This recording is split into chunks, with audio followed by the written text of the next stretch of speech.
తెల్లవారుజాము 4 గంటలకు లేచి అభిషేకం చేయడానికి వెళ్ళేవారు. అన్ని ఏర్పాట్లు జరిగి ఉండేవి. అభిషేకం చేసి చిన్న గ్లాస్తో తీర్థం తెచ్చి అమ్మ పంచం దగ్గర పెట్టి వెళ్ళిపోయేవారు. Every minute precious. ఆయన నడుస్తూ 10 అడుగులు 5 అయ్యేటప్పటికీ విజయనరసింహ హోంకి వెళ్ళేవారు. అప్పటికి 100 మంది నుంచి ఉండేవారు తెల్లవారకట్ట ఊళ్ళ నుంచి వచ్చి. రాత్రి 10 వరకు ఆయన పేషెంట్స్ చూసి ఇంటికి వచ్చి అమ్మ మంచం మీద కూర్చుని అమ్మ చెయ్యి ఇలా పట్టుకుని, ఏమ్మా ఇవాళ నీ కోడలు బొబ్బట్లో నేను తినవా? ఏం తింటాను రా, షుగర్ భయం. నీకెందుకమ్మా నేనుండగా, తిను ఓ బొబ్బట్టు పట్టరావే అని 2 ముక్కలు అమ్మకి పెట్టి, అమ్మ నేను వేస్తాను కదా టాబ్లెట్ అని ఓ టాబ్లెట్ వేసి అమ్మతో 4 మాటలు మాట్లాడి పక్క పక్క పక్క పక్క నవ్వి పడుకుంటే, నేను ఒకసారి వాళ్ళ ఇంటికి వెడితే వాళ్ళ అమ్మగారు అన్నారు నాతో, నాయన శరీరంలో ఓపికండి బతికాను అనుకుంటున్నావా? నా కొడుకు రాత్రి ప్రతిరోజు వచ్చి కూర్చుని అమ్మ అమ్మ అంటూ మాట్లాడిన మాటలకు బతుకుతున్నానయా అన్నారు ఆవిడ. అది ఆదర బుద్ధి.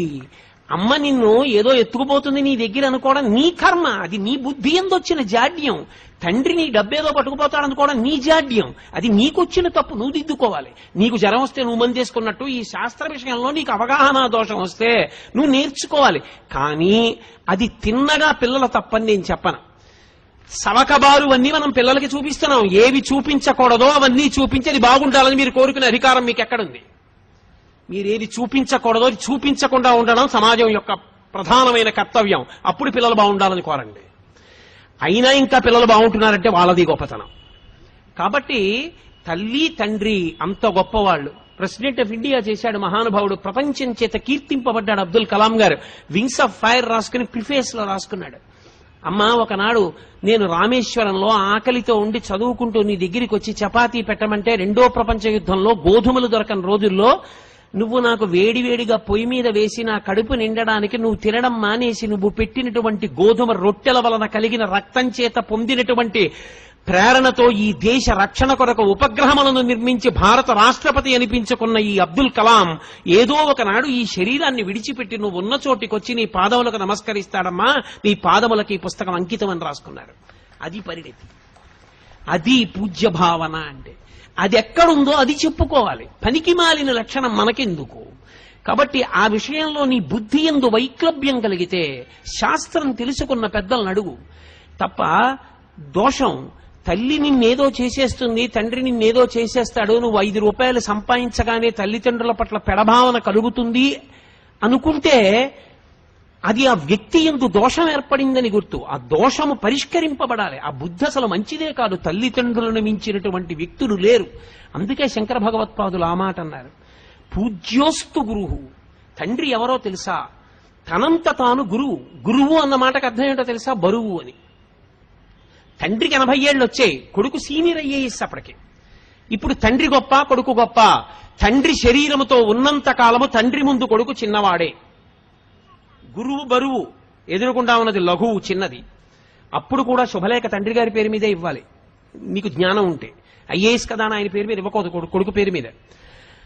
తండ్రిని అంతలా చూడాలి. మహానుభావుడు డిస్ట్రిక్ట్ జడ్జి చేశారు కృష్ణయ్య గారు. తండ్రిని ఎలా చూశారండి? నిజంగా ఎంత సంతోషపడిపోయేవాళ్ళం మనం ఆయన్ని చూసి. అటువంటి తండ్రులు, అటువంటి కొడుకులు నాకు తెలుసు.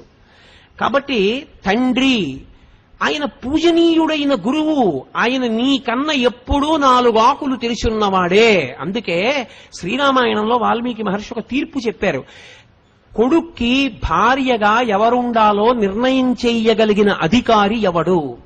తల్లి కూడా కాదు. ఎందుకో తెలుసా? తల్లిది అతి ప్రేమ.